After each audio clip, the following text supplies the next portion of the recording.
Hello दोस्तों, welcome back my YouTube channel. आज हम आपको क्लास 12 का मोस्ट इम्पॉर्टेंट टॉपिक कराने जा रहे हैं जो कि आपका 3 नंबर में पूछा जाता है। तो ये बहुत ही इम्पॉर्टेंट टॉपिक है। ये आपसे हर साल यूपी बोर्ड में पूछा जाता है। तो कल हमने आपके लिए डाली थी संधारित्र की धारिता किन कारकों पर निर्भर करती है या संधारित्र किसे कहते हैं। तो ये टॉपिक हमने कल आपको करवाया। तो बहुत ही इंपॉर्टेंट टॉपिक था। अगर वो वीडियो आपने नहीं देखी है तो नीचे लिंक डिस्क्रिप्शन बॉक्स में जाके देख लीजिए। हम आपके लिए रोज़ एक इम्पॉर्टेंट वीडियो लेके आएंगे। तो जिसने भी चैनल को सब्सक्राइब नहीं किया है तो चैनल को सब्सक्राइब कीजिए और नोटिफिकेशन बेल को ऑन कर लीजिए।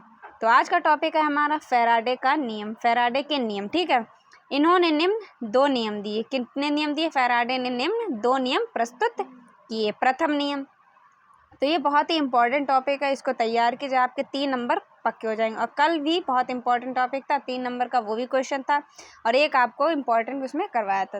तो आपके रोज़ 4 या 3 वाले टॉपिक 5 लॉन्ग क्वेश्चन हम रोज़ लेके आएंगे।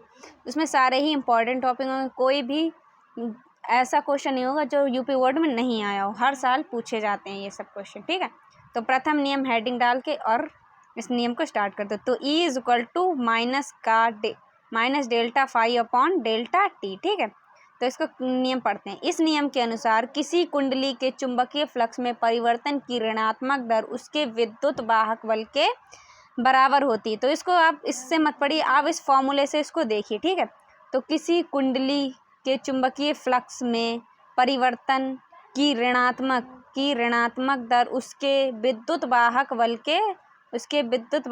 के बराबर होती है। ठीक है, तो आप विद्युत वाहक बल से किससे लिखते हैं? ई से। विद्युत वाहक बल के बराबर होती है। तो आप ऐसे पढ़िए कि किसी कुंडली के चुंबकीय फ्लक्स की ऋणात्मक दर किसे बोल रहे हैं? समय को, क्योंकि परिवर्तन लगा तो क्या दर। तो किसी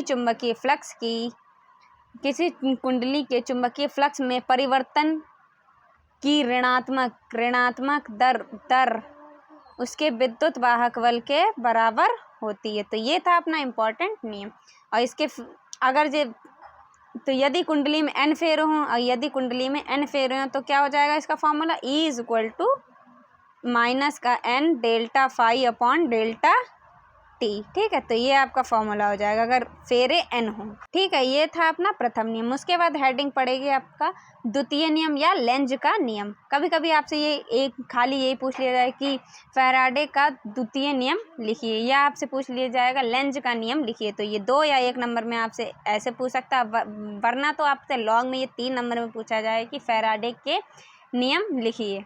तो ठीक है, द्वितीय नियम क्या होता है? इस नियम के अनुसार किसी परिपथ में प्रेरित धारा और प्रेरित विद्युत वाहक बल की दिशा सदैव ऐसी होती है कि वे जिस कारण उत्पन्न होती उसी का विरोधाभास करती है। तो इस नियम को क्या कहते हैं? लेंज का नियम कहते हैं। तो इसको सरल भाषा में बहुत ईजी लैंग्वेज में लिखवाया कि अगर इस नियम के अनुसार किसी परिपथ में जो प्रेरित धारा होती है और विद्युत वाहक बल होता है, वो जिस विद्युत वाहक बल की दिशा सदैव ऐसी होती है कि वे जिस कारण उत्पन्न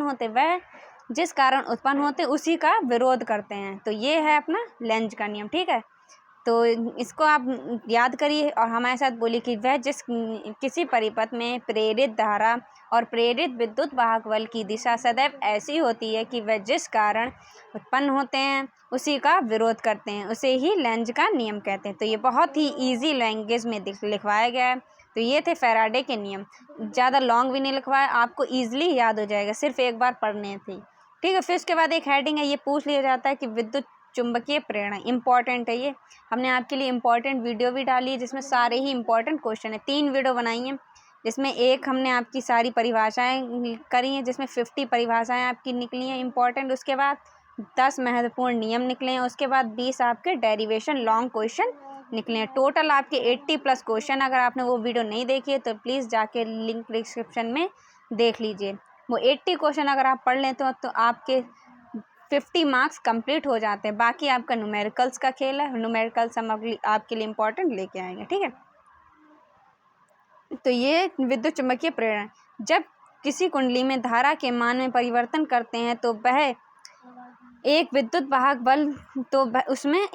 वाहक बल उत्पन्न हो जाता है जिसे प्रेरित विद्युत वाहक बल तथा बहने वाली धारा को प्रेरित धारा कहते हैं। इस घटना को विद्युत चुंबकीय प्रेरण कहते हैं।